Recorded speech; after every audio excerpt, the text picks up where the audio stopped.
Hello, this is Brands and Trends, episode number 2, and our guest is Brett Hargives, serial entrepreneur and author. And Brett, I'm confident you have tons of insights in marketing and growth. Can I ask you to introduce yourself, please? Yeah, absolutely. Thanks for having me on. I'm Brad Hargraves. I'm founder and editor in chief of Thesis Driven. We're a real estate media company. We also teach a lot of courses and have data products in the real estate industry. I've been, as you said, an entrepreneur for pretty much my entire career.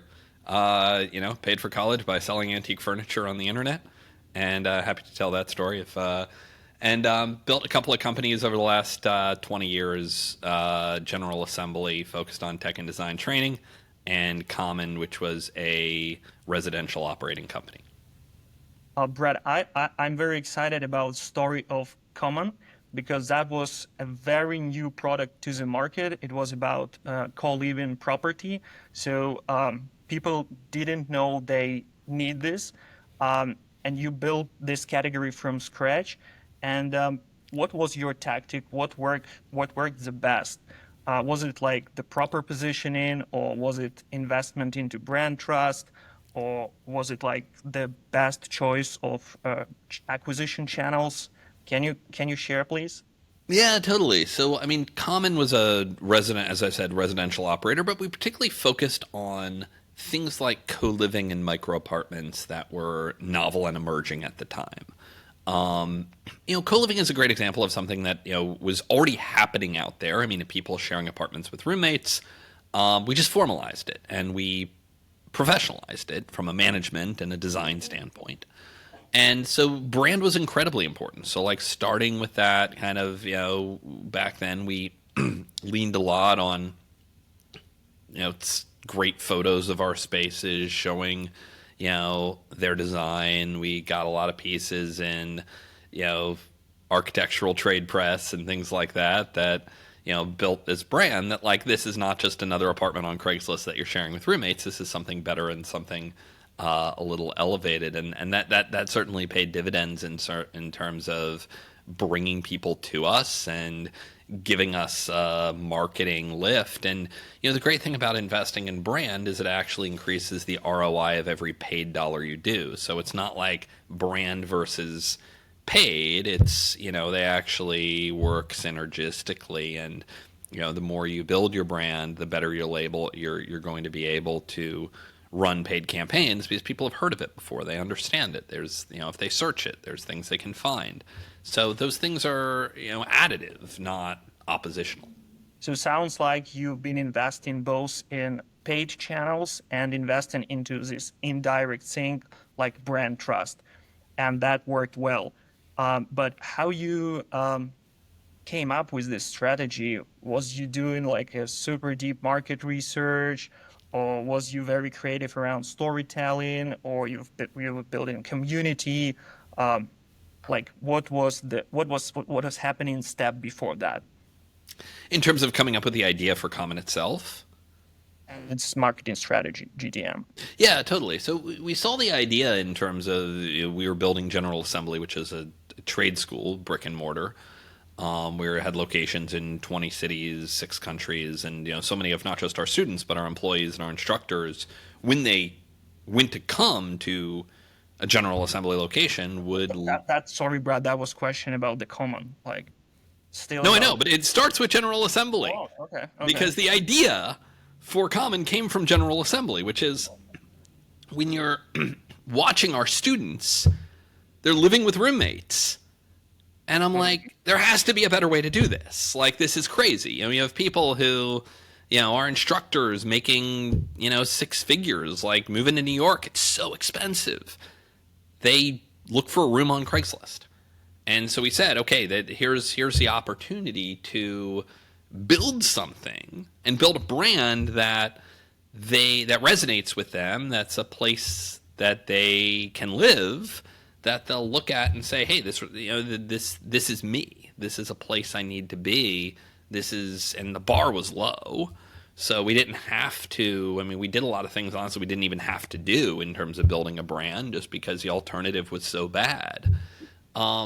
And then the marketing, the go to market just comes naturally from there, honestly. Like you start with, channel partners, you start with social media, like, you build organically, you get word of mouth. And then as you start, growing, then, for us, we layered in some of those paid channels over time, but we had to be careful not to like become addicted to the paid channels because, you know, you always want that strong organic base. You never want to be, buying your user base day in and day out. Look, I mean, there's some businesses where you can do that, and like, every user comes through paid channels, and that's totally fine.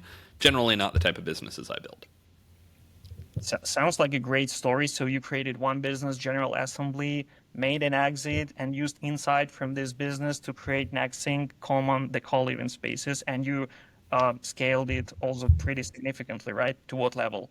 Yeah, absolutely. So General Assembly. I mean, just to talk about that for a moment. I mean, we had 20,000 students a year coming through our doors. That was acquired by Deco Group, which is a Swiss staffing conglomerate for 412 million in 2018. So great outcome.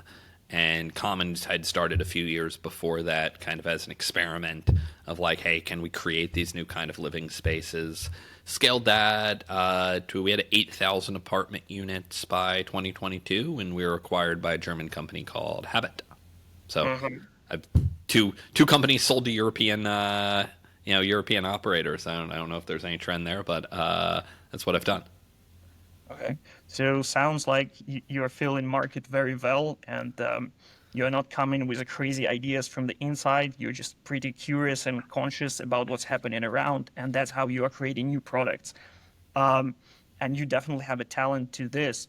My question is that pretty quickly, when building General Assembly, you partnered with some giants like IBM and Google. While brand was not very well known, the no brand trust existed at the moment. Like, how?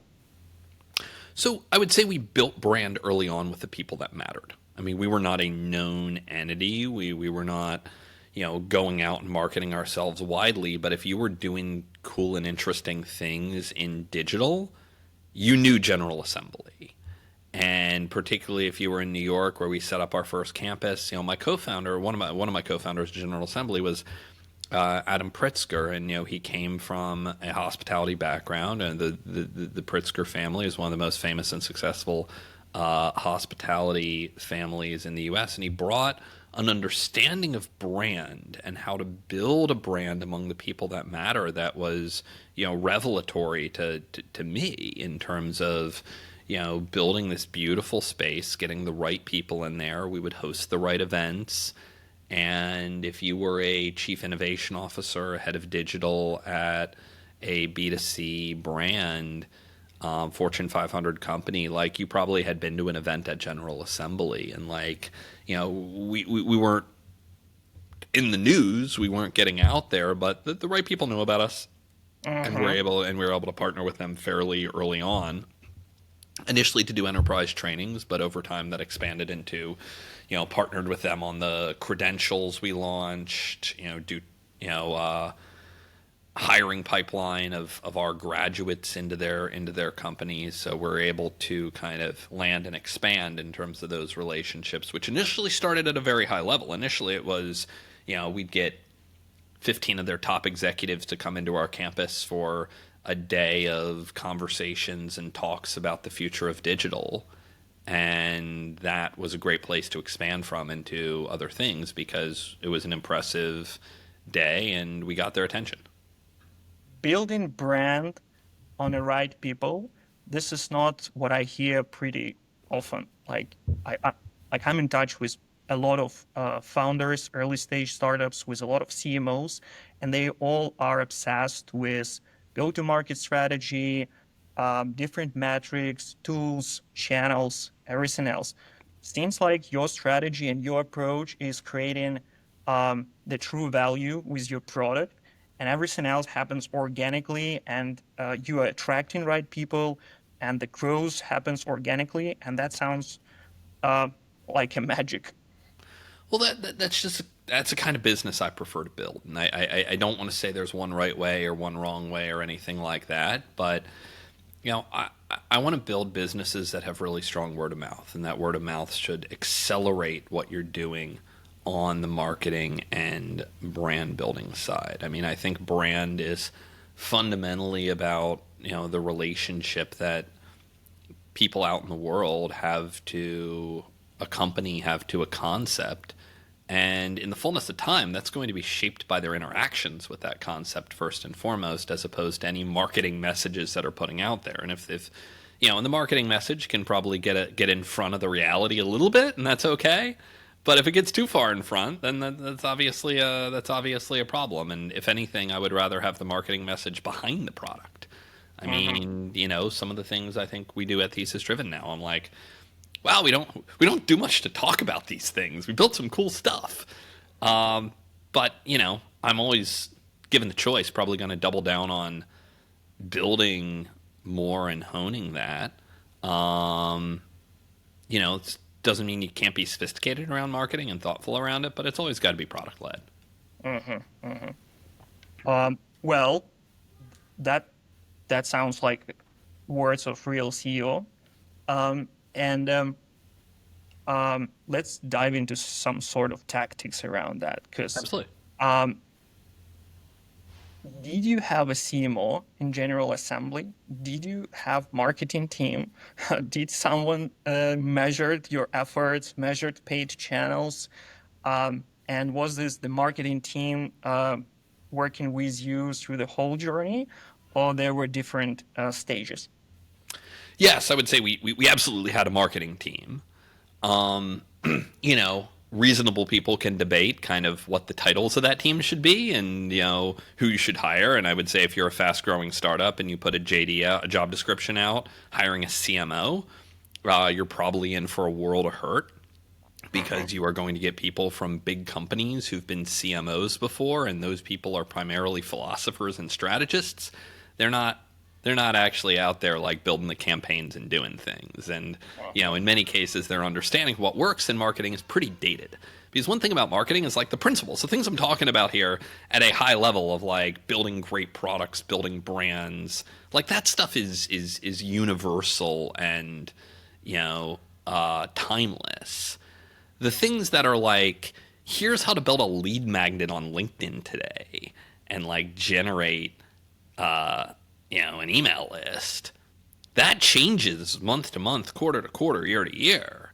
So you want to understand, who are you hiring? Are you hiring someone who knows the right way to build a lead magnet on LinkedIn today, that knows how to hook that up to Clay and do automatic enrichment and, spin up a BPO in the Philippines to, get your outbound going? I mean, cool. Like, that's all great. Like, we do that stuff and it works.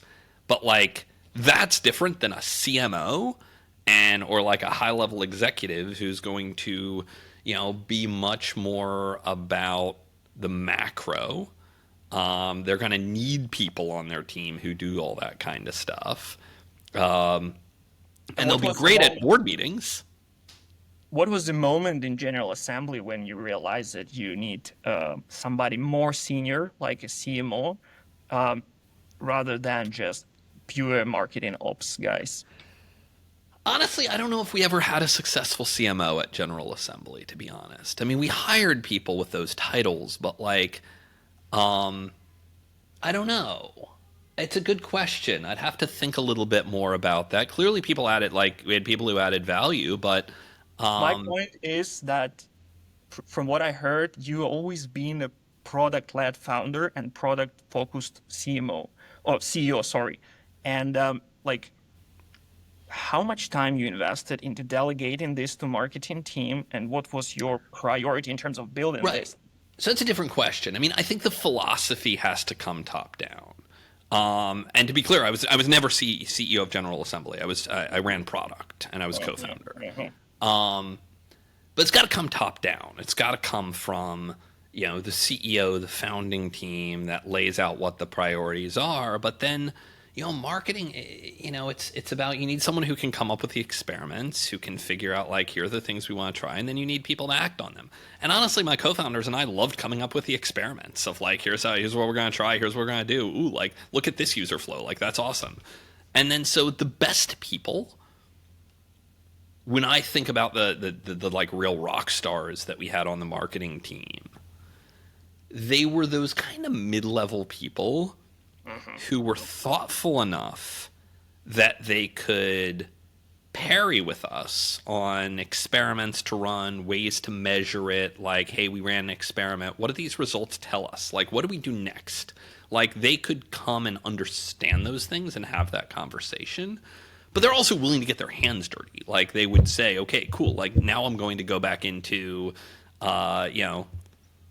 LinkedIn ads and like craft a new campaign based on what I learned from that experiment. So like the best people we had, and many of them started at a junior level and worked their way up. That's one thing with marketing folks. One thing I would say with digital, like good quant digital marketers, and this is I'll probably regret saying this, but like there are relatively few good like decade plus experience mid-level digital marketers you could hire. It's really hard to find. Like the reason is that if you're really good, you find ways of just making money on the internet and you just go off and do your own thing. And like a lot of the people I know who are really good mid-level quant marketers, that's what they do. They're just like they're in that role for 2 years, 3 years, and they're gone. Like they figure out how to ways to make money on their own. So then you have like the senior people who are basically philosophers and strategists, and they'll be great at your board meeting. And then you have junior folks, and like some of the junior folks are really good. So like I feel like every really successful story we had of a marketer was a junior person we brought in that had a lot of raw intelligence and passion and drive that leveled up to that mid-level on their own with our guidance. So the question was how to keep them. Like, and then the question is how to keep them. And fortunately there's stock, and some of these folks have a decent amount, had loyalty. We're a great place to work. You're not going to keep them forever though. And that's just, that's the nature of it. You got to get good at cultivating junior people. Mm-hmm. So the formula is take talented juniors, grow them inside, make them used to have their hands dirty, and enjoy both experimenting as much as the team can, right? Yeah, I mean, and look, that's what worked for us at General Assembly. We did a lot of that at Common. We're still early at Thesis Driven, but I think we're going to take a similar path here. We had a ton of success. We brought in a super scrappy intern. I mean, in high school, he had built a 7-figure shoe business. And he came in, he wanted to learn real estate, so he came an intern for us and like added a tremendous amount of value in a very short period of time, mostly on the marketing side. Now, he has to go back to school, unfortunately, because he's like a junior, but may even be a sophomore. But that's the model. Is like super scrappy, super smart, out there already running experiments on their own. How do we get this person aligned with us and on our team? So that sounds like a vice versa story. The guy built successful business, and only after that he joined your company. Yeah, and I don't think he was looking at us as like, oh yeah, this is where I want to build a career. I think he was like, I want to learn real estate. And this is like, and I do think he had a great time. I think he learned a lot, but I think it's like, I want to learn real estate. It's the best place in the world to learn real estate is sitting at Thesis Driven in a small team. And by the way, while I'm here, I'm going to like do a lot of things, like build a lot of tools, bring a lot of value. And it's exactly what happened. Thesis Driven is a great place to learn about real estate, not only if you are working in the team, but also for the rest of the world. You can subscribe to the newsletter. It's in the top of the Substack. It has very straightforward format with charts, insights, with a lot of data, and that works really well. Brett, how you came up with that? What is what is the magic formula why thesis driven scales so fast and so organically? So it's just like to start from the high level theory here. I'm a big believer in building media kind of distribution first businesses. That if you can build a distribution channel with a brand that people trust, you can build a lot of other things that you push through that channel, and you can take your company from 0 to 1 relatively capital efficiently. I didn't want to go raise venture money for this. I didn't want to raise any outside capital for thesis driven. So that's what we built. We started with a newsletter, started in end of 2022, built the newsletter to now we have between our properties around 35,000 readers in total. Most of them real estate developers, investors, prop tech founders, VCs, people in the real estate community, in the real estate industry who care about this kind of stuff. And so we've launched a handful of other products, education, courses, programs. We launched a data product that solves the needs that our readers have. And that's been a great way to build our business in I would say, a way that doesn't require a lot of marketing dollars and makes it very easy to prototype and test ideas in a way that builds loyalty and builds following. That's what we've done. And from a media standpoint, I can talk about the philosophies of each of our Substack and each publication. I'm totally with you that starting from media is a great strategy, but there are thousands, tens of thousands of people around the world trying to build their media, and they are very far, far away from results thesis driven has.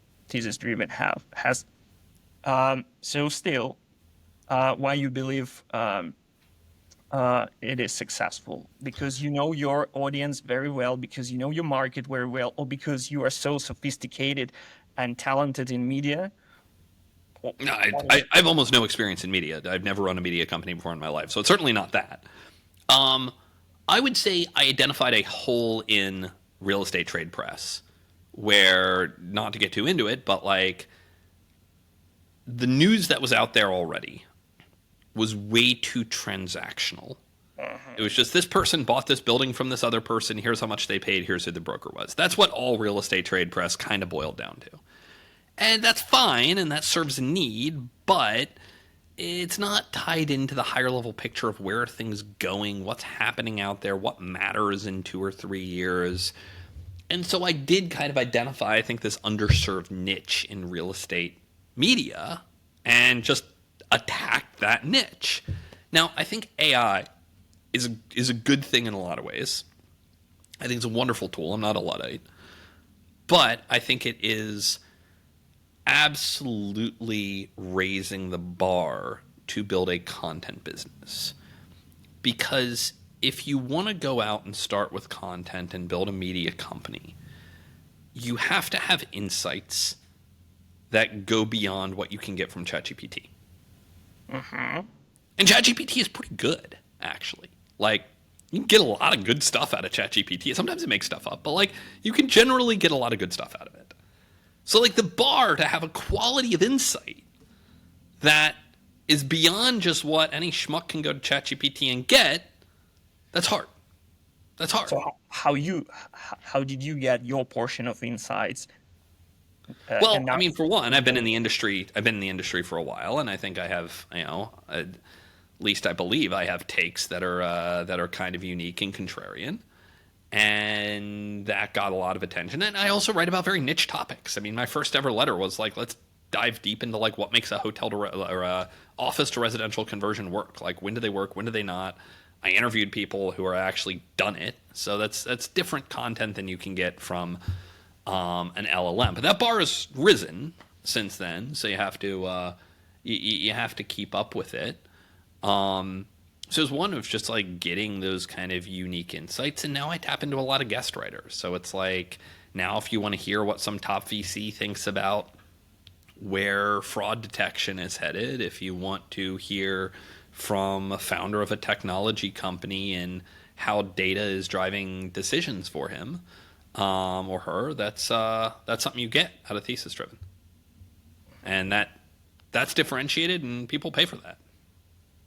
Okay. So the formula is to capitalize your expertise in a certain niche and be very and spot like the opportunity in a very specific niche. So I see founders a lot of times they chase like huge audiences while the a lot of successful businesses, a lot of successful media, they target very narrow Which is niche. great. You can always expand. You can always start with a niche and expand. That's always on the table. But if you start trying to boil the ocean, it's going to be tough. Honestly, if I had to do it, if I were doing this today, like July of 2025, I were starting thesis driven, I'd probably start with video.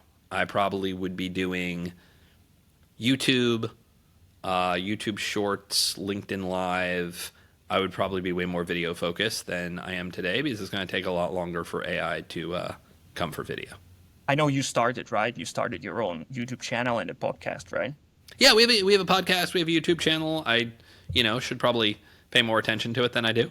But the podcast is great. We just wrapped up our second season.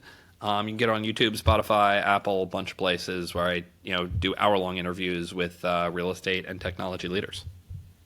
So you still believe that me and you won't be replaced by AI avatars doing their own podcasts, right? People still want to see real people, right? Oh, Lex, we're absolutely going to be replaced. We just have a little more lead time as humanoid avatars in the flesh here than text.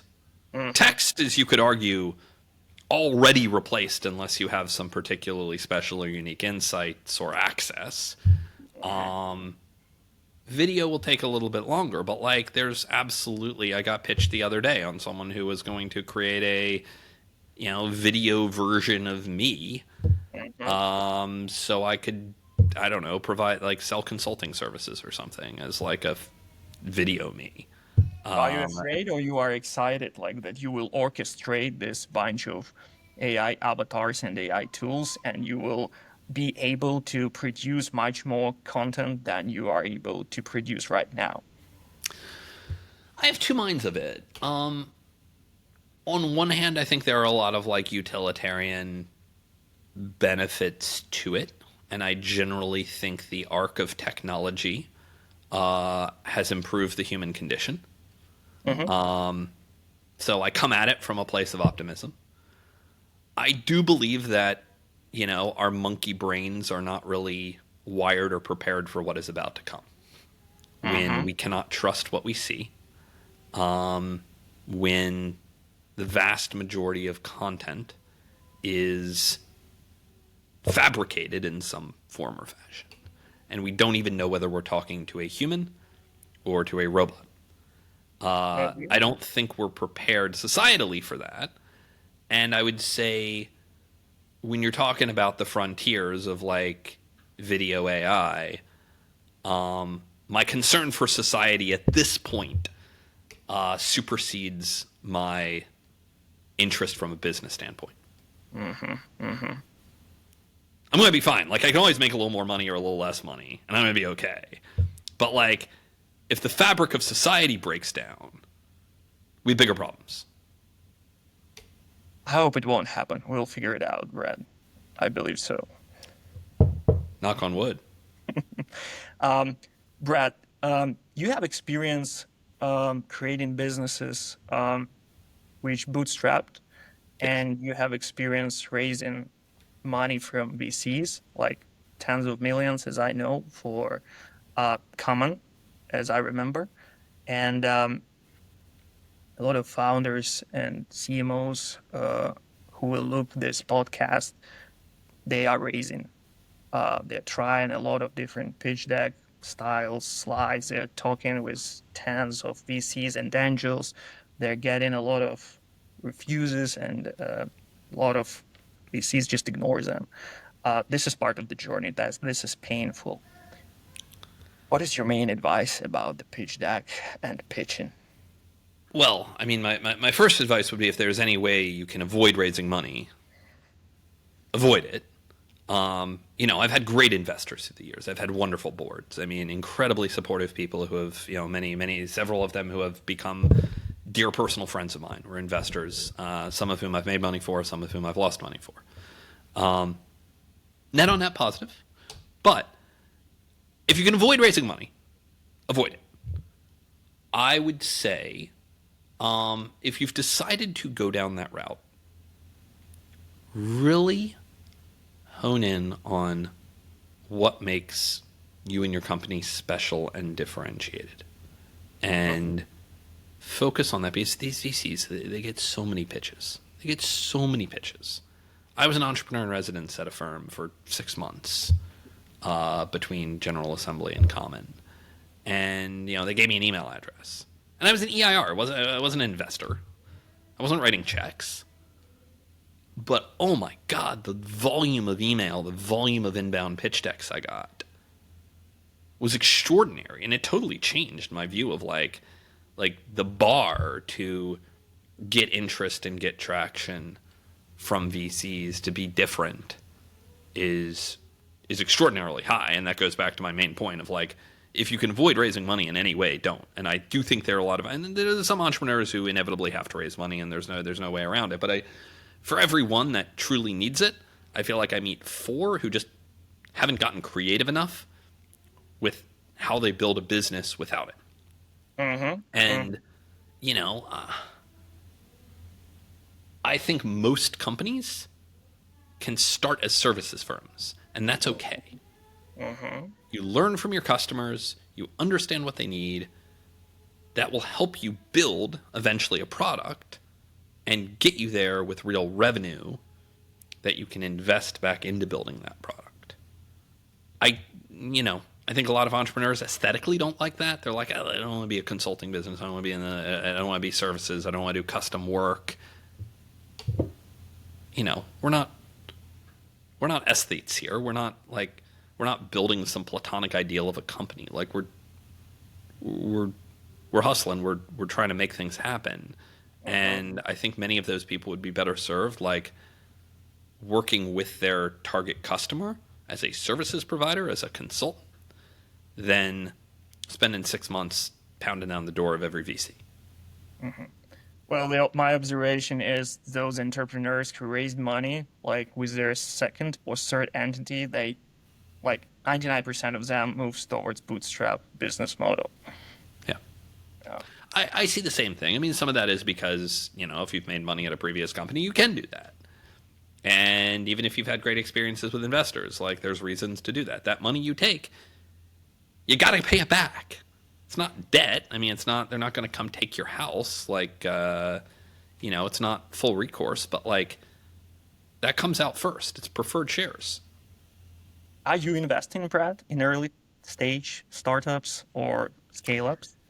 Not programmatically. It's something I do. Usually, someone I've worked with before comes to me. I will invest in that kind of scenario, but I don't particularly enjoy angel investing. It's not something I spend a lot of time or effort on it, and I kind of feel like it is a genuine job. Angel investing and writing checks, to do it well, you have to kind of make it a job. And I don't see it as that. So those few investments you've made, or like maybe more, how you differentiate it, like where it is a strong team with a strong vision, or where it is just a very good prepared pitch deck, very good prepared story, but there is nothing behind that. I'm often investing just because of my philosophy around investing, which is it often is in people that I know personally. I'm almost always investing or committing before there's even a pitch deck in place. This would be, as I said, someone who has worked with me in the past. The track record. You have a track record. Yeah, I know how they work. Someone I believe in comes to me and says, "Hey, Brad, I'm thinking about starting a new thing." I'm saying, "Okay, cool. Like, let me know. Let me know where to send the check." And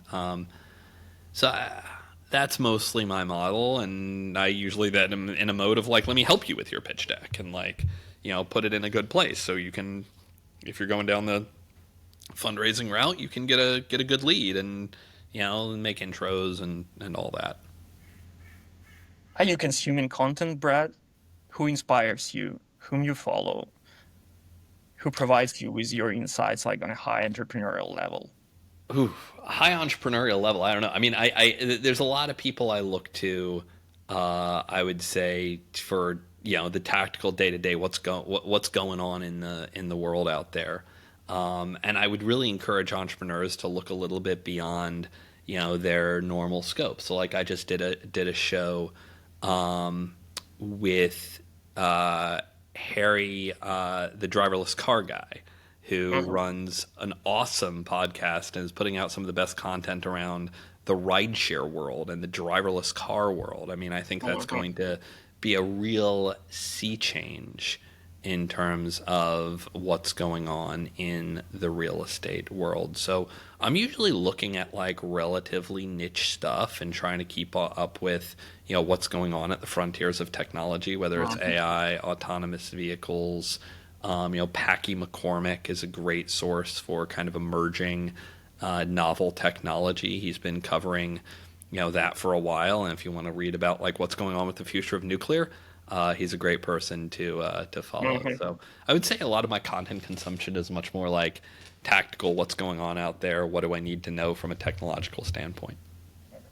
So in terms of technology, we are experiencing a very unique time. Of course, it is about AI.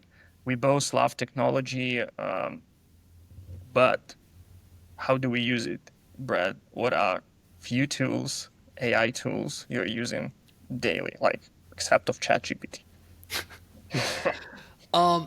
Yeah, so I give this advice to a lot. I mean, a lot of people come to me and say like, "How do I get my start using AI?" And the first thing I try to encourage them to do is just incorporate AI into their day to day lives. Like, I probably ask ChatGPT 30 questions a day of just Mhm. like, some of it is work related stuff. Some of it is, hey, help me clean this paragraph up. Some of it is, related to, gardening or, parenting or any topic I have. And, the other story I give sometimes a few months ago, I was, working on my turns skiing. And I got my Mhm. wife to record a video of me skiing down a mountain. And I uploaded ChatGPT and I was like, I told it to give me advice on fixing my turns. And it did. It's great at Mhm. that. And if you're golfing, it'll help you fix your swing. There's a lot of things just like incorporating it into your day to day will do. From a marketing standpoint, there's a ton of tools out there. My favorite one right now is Clay. Its ability to Enrich. enrich contact information. It's more of a sales tool than a marketing tool. And then integrate with models to write custom reach outs based on each person is pretty extraordinary. So I'm becoming a Clay power user and even like doing different stuff with it. I mean, there's no rule that says it's just specific to enrichment. How long it took you to figure out, like, to set up your Clay workflow and all the settings inside? Well, It's not. fortunately, I had a Zoomer helping me out. Okay. Our Okay. intern. That's one of the things he did is he got us all hooked on Clay. But like once you get into it, it's very easy. It's very straightforward. I mean, if you understand how to do Excel or Airtable or anything like that, it's just kind of like a more intelligent version of Airtable. Mm-hmm. Mm-hmm. Did you share any of your credentials, like from Booking.com or anything else with ChatGPT agent already? Yeah. So I was playing. I definitely did a fun thing where I shared my Gmail, my Mm-hmm. entire Gmail history with GPT. Which you're not actually supposed to do, but I was like, whatever. I'm living in the future. Um, and I asked it to analyze. I went into the like deep think, like the really deep research one, and I asked it to do a tonal analysis of all emails between my wife and I for the past 15 years, Mm-hmm. and then shared it with her. So you can do all sorts of fun things with it. It's great. So yeah, I've hooked up a few credentials to it. Gmail, I actually just like because I've used the same Gmail account for 15 years. So it's got a tremendous amount of my life in that Gmail account. And so I hooked that up to GPT. Brett, this is the last question. It is a firm question of brands and trends. Let's imagine that you are co-founder of B2B SaaS startup, um, and you are responsible for marketing and growth. You have zero budget, like very limited. Like, what you will do? I would think about how the data my application is generating and how stories and content could be created from that data. Some of the best B2B SaaS marketing out there is about taking the data that your own application is producing. If you've got users, they're throwing off data, and that data can be aggregated and it can be packaged in really interesting and creative ways that both engage people and tell the story of what your product does. And that is some of the best content marketing that's out there. So if I were running a B2B SaaS application that had zero budget and I'm assuming we have some users, I would think about what data my application is throwing off that can be anonymized and packaged in interesting ways to create relevant content. That's great. Thank you so much, Brett. That Cool. was very insightful conversation, very unusual. Um, it was a pleasure. Thank you so much. Awesome. Thank you for having me on.